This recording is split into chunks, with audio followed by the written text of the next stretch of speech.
आज सवेरे मध्य प्रदेश के पूर्व मुख्यमंत्री श्री दिग्विजय सिंह ने जो ट्वीट किया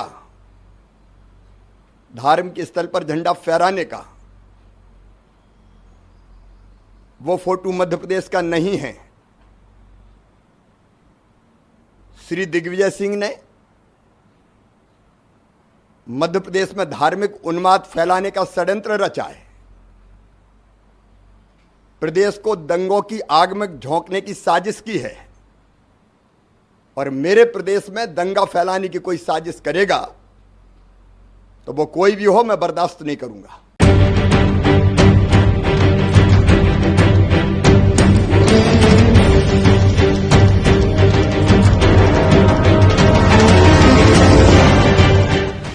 उत्तर प्रदेश के साथ साथ 4 राज्यों में जो चुनाव हुए उसके बाद से ही बुलडोज़र काफ़ी प्रसिद्ध हो गया। यानी बुलडोज़र ने उत्तर प्रदेश में एक बार फिर से सत्ता दिला दी, लेकिन यहाँ सत्ता दिलाई योगी आदित्यनाथ बुलडोज़र के बल पर उत्तर प्रदेश में सत्तासीन हैं, मुख्यमंत्री बन चुके हैं दोबारा।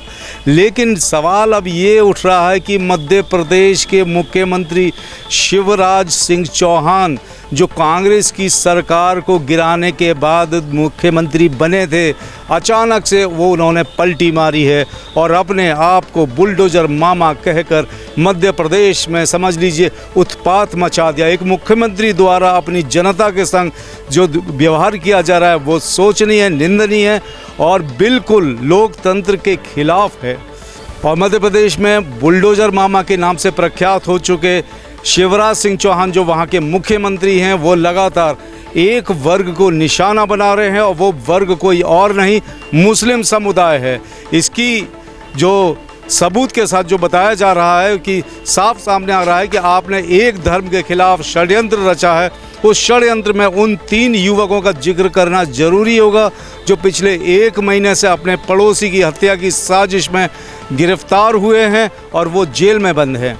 जेल में बंद होने के बाद उनका रामनवमी के दिन जो दंगे हुए थे उसमें उनका नाम आया है। उसी थाने से, जिस थाने से हत्या की साजिश में वो लोग जेल गए हैं, उसी थाने में ये मामला भी, रामनवमी के वाला भी मामला दर्ज हुआ है उसमें, और पुलिस ने उनके खिलाफ मामला दर्ज करके बुलडोज़र द्वारा कार्रवाई भी करा दी, यानी उनका मकान भी तोड़ दिया गया। और मेरा बच्चे का तो कहीं से कहीं तक कुछ था ही नहीं, वो तो अंदर था। ये पुलिस ने पूछना चाहिए उस पर क्यों एफआईआर करी। कितने समय से अंदर है वो? करीब एक महीना, 1.25 महीना हो गया है। क्या नाम है आपके लड़के का? शाहबाज। अब आप ये बताइए, देश की जनता बताए या मुख्यमंत्री शिवराज सिंह चौहान बताएं या बुलडोज़र मामा ये बताएं कि एक व्यक्ति अगर जेल में है तो वो व्यक्ति कैसे रामनवमी के दंगे में शामिल हो सकता है। यही नहीं, वो 3 युवक जो जेल में बंद हैं उनके मकानों को तोड़ा गया और सरकार चुप्पी साधे यहाँ बैठी हुई है। अब सवाल ये उठता है कि इसमें दोषी कौन है? क्या वो 3 युवक जेल से रिहा होकर वापस आए थे जो रामनवमी के दंगे में शामिल हुए थे? ये एक बड़ा सवाल है जो शिवराज सिंह चौहान सरकार में बिल्कुल गलत तरीके से, जिस तरीके से मुस्लिमों के ऊपर अत्याचार हो रहा, बिना सोचे समझे, बिना जांच के, बिना पड़ताल के अगर 45 घर तोड़ दिए जाते हैं, बुलडोज़र द्वारा ढहा दिए जाते हैं, तो इसका मतलब क्या है? क्या सुप्रीम कोर्ट या कोई कानून अब बचा नहीं देश में, या शिवराज मामा की सरकार सिर्फ यही काम करेगी कि तुरंत कोई भी व्यक्ति हो, नाम उसका आया, बिना जांच के बुलडोज़र उसके मकान पर चल जाएगा? ये आपका मकान तोड़ा है, कैसे, क्या हुआ था? देखो सर, यहाँ पर पुलिस आई है ना, मेरा बच्चा तो 1.5 महीने से अंदर, उसको आपसी झगड़े में अंदर कर दिया और उसके बाद है तो उसका नाम लेके और यहाँ पुलिस आके हम लोग को डरा धमका के बाहर कर दिया। बोले आपका घर तोड़ना है। हम लोग सब अंदर ही थे, खाना खा रहे थे, कोई पढ़ रहा था, सामान भी था, सब हमारा सामान भी सब तितर बितर कर दिया। और मेरा बच्चे का तो कहीं से कहीं तक कुछ था ही नहीं, वो तो अंदर था। ये पुलिस ने पूछना चाहिए उस पर क्यों एफआईआर करी। कितने समय से अंदर है वो? करीब एक महीना, 1.25 महीना हो गया है। क्या नाम है आपके लड़के का? शाहबाज। अच्छा, किस मामले में अंदर है जेल में? ये आपसी झगड़े में गया। कब से है? एक महीना, 1.25 महीना हो गया करीब। तो क्या उसको क्या पुलिस ने भेजा झगड़ा करने के लिए? किस वजह से उसका नाम आया है? क्या गुनाह करा था उसने? अभी आपको जानकारी मिली कि शाहबाज के ऊपर दूसरा केस और डाल दिया? हाँ, वो डाल दिया है। तो वही पुलिस से पूछना है कि उसको किसने बाहर कहा था। पुलिस क्या कसूर था इस महिला का जो इसके खून पसीने से खड़े किए गए आशियाने को 2 पल में गिरा दिया? क्या आपने सिर्फ इसलिए इसका घर तोड़ दिया कि वो मुसलमान है? क्या आपने सिर्फ इसलिए इसका घर तोड़ दिया कि वो मुसलमान है? क्या साबित हो गया था कि ये तीनों जेल में ना होकर बाहर दंगे कर रहे थे? किसने दिया आपको ये इजाज़त? Supreme court, high court, lower court, DM या मजिस्ट्रेट? अगर आपको इनमें से किसी ने इजाज़त नहीं दी तो आपने कैसे तोड़ दिया इनके सपनों के आशियाने को? आप दंगाइयों के खिलाफ कड़ी से कड़ी कार्यवाही करें, वो चाहे किसी भी जाति का हो, किसी भी धर्म का हो या किसी भी मजहब का हो। हम बिल्कुल दंगाइयों के सपोर्ट में नहीं हैं, लेकिन देश में कानून, न्यायपालिका नाम की भी चीज़ है।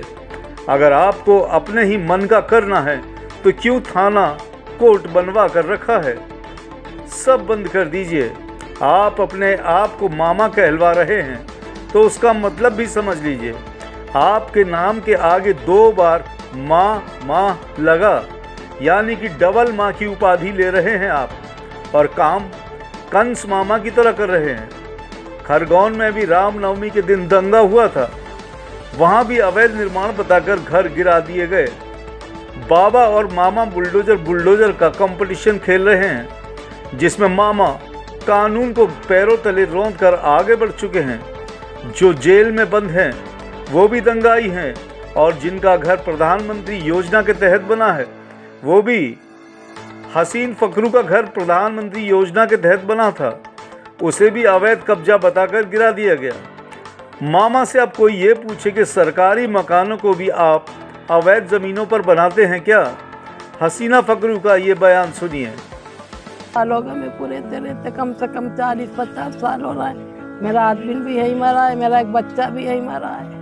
और प्रधानमंत्री का लिखा हुआ था घर पे, उस पे उन्होंने गोबर पहले लीपा, और गोबर लीपने के बाद में सब घर के आसपास बुलडोजर लगा दिया। और मैं निकल नहीं रही थी बाहर कि मैं नहीं निकलूंगी घर में से, मेरे को भी मार डालो, मैं जाऊंगी कहाँ? मेरे को भी मारो, मैं यहीं मारूंगी मिनके, मैं नहीं जाऊंगी कहीं। तो मेरे को खींची और लट चलाए, पहले दे दिया और फिर छीन लिया। तो फिर अब हमने क्या करना? रोना नहीं तो क्या करना फिर हमने। बाबा और मामा दोनों से यही कहना चाहेंगे कि दंगे जहां भी हो रहे हैं पहले तो होने मत दीजिए, किसी की भावनाओं को उग्र मत बनाइए। सबको अपना अपना धर्म प्यारा है, और अगर दंगा होता भी है तो देश में कानून के तहत सजा दीजिए, क्योंकि ये जो आपका बुलडोजर है ना, वो भावनाहीन है, वो किसी की भावनाओं को नहीं समझता है। दंगे में बच्चे शामिल रहते हैं, घर माता पिता की मेहनत की कमाई का गिर जाता है। बच्चों की सजा बेचारे बुजुर्ग माता पिता को मत दीजिए। अपराधी के मासूमों को बेघर करके सजा मत दीजिए। यहाँ पर यह बताना भी बहुत ज़रूरी होगा कि क्या मध्य प्रदेश में सिर्फ एक तरफा दंगा हुआ है, या एक तरफा लड़ाई हुई है, झगड़ा हुआ है, या सिर्फ पथराव हुआ है, दूसरी तरफ से कोई उकसाने का बात नहीं हुई है। लेकिन वीडियो में ये साफ दिखाई दे रहा है कि उकसाने की बात उस जुलूसों में कही जा रही है, जिसकी वजह से ये झगड़े हुए हैं। यहाँ सवाल ये भी उठता है कि क्या प्रधानमंत्री की चुप्पी इन दंगों पर रहेगी? प्रधानमंत्री का एक शब्द भी नहीं निकल कर आ रहा है। इसका मतलब ये प्रधानमंत्री का मूक समर्थन इन दंगाइयों को है। अब इन दंगाइयों में हिंदू भी हो सकते हैं और मुस्लिम भी हो सकते हैं, क्योंकि जिस तरीके से शिवराज सरकार ने कार्यवाही की है वो तो मात्र एक समुदाय के खिलाफ की है, तो क्या फिर दूसरा समुदाय चुप्पी है, साधे हुए है? आप ये देख सकते हैं वीडियो में, आप ये साफ देख सकते हैं कि किस तरह मस्जिदों पर जाकर उकसाया जा रहा है, वहाँ पर जाकर मुस्लिमों के खिलाफ अशब्द बोले जा रहे हैं, अभद्र भाषा बोली जा रही है, जिसकी वजह से ये दंगे भड़के। यहाँ पर यह भी कहना होगा कि बुजुर्गों का क्या कसूर है? अगर उनके किसी लड़के ने कोई दंगा फसाद किया है पथराव में वो शामिल है, तो उन बुजुर्गों का क्या कसूर है जिन बुजुर्गों ने अपनी खून पसीने की मेहनत से वो घर बनाए थे, जिन घरों को जमींदोज कर दिया गया बुलडोज़र सरकार, यानी बुलडोज़र मामा की सरकार ने, वो भी सिर्फ एक पक्ष की तरफ कार्रवाई करते हुए। तो ये देश में कब चलेगा? यानी लोकतंत्र खतरे में आ चुका है। ये बात तो सभी को समझनी होगी कि एक ना एक दिन ये देश में अराजकता फैल जाएगी इस तरीके से। तो क्या देश ये सिर्फ एक जगह रह जाएगा? अगर हिंदू राष्ट्र बनाना भी है तो आप बनाइए, किसने रोका है हिंदू राष्ट्र बनाने? लेकिन बाकी लोग तो चैन से रह रहे हैं जैसे बाकी देशों में लोग रहते हैं। आपको किसी ने नहीं रोका। आपका प्रधानमंत्री, आपका राष्ट्रपति, आपका सुप्रीम कोर्ट, आपका हर एक IAS, हर एक IPS, ये सब आपके हैं।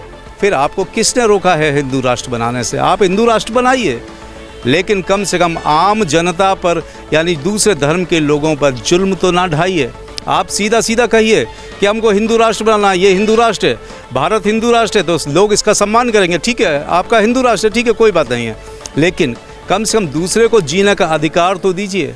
या सिर्फ एक सोची समझी रणनीति के तहत गैर समुदायों को यानी दूसरे समुदायों को आप उल्टा सीधा बोलेंगे, उनको गाली गलौज करेंगे, उनके खिलाफ साजिश रचेंगे, और ताकि वो पिटे और उनका देश में रहना दूभर हो जाए। जबकि हिंदू 100 करोड़ है, तो 100 करोड़ हिंदू खतरे में कैसे आ सकता है? बड़ा सवाल उठता है। जिस तरह से नेता लोग ये दर्शा रहे हैं कि हिंदू खतरे में है, तो मैं जानना चाहता हूँ मात्र 20 करोड़ मुस्लिम से हिंदू खतरे में कैसे आ सकता है, जबकि हिंदू 100 करोड़ है। इन्हीं सब बातों पर चर्चा करते हुए आपके पास हम ये छोड़ जाते हैं कि आप भी सोचिए, आप भी चिंतन करिए कि 100 करोड़ हिंदू कैसे खतरे में आ सकता है, जबकि मात्र 20 से लेकर 22 करोड़ मुस्लिम इस देश में हैं। तो उनसे कैसा खतरा हो सकता है? अब मुझे दीजिए, यानी निर्दोष मोजेस को दीजिए इजाज़त, और आगे भी ऐसे अनछुए पहलुओं को मैं आपके सामने लेकर आऊँगा ताकि आपको भी कुछ पता चले कि देश में हो क्या रहा है। N News, साथ सच का।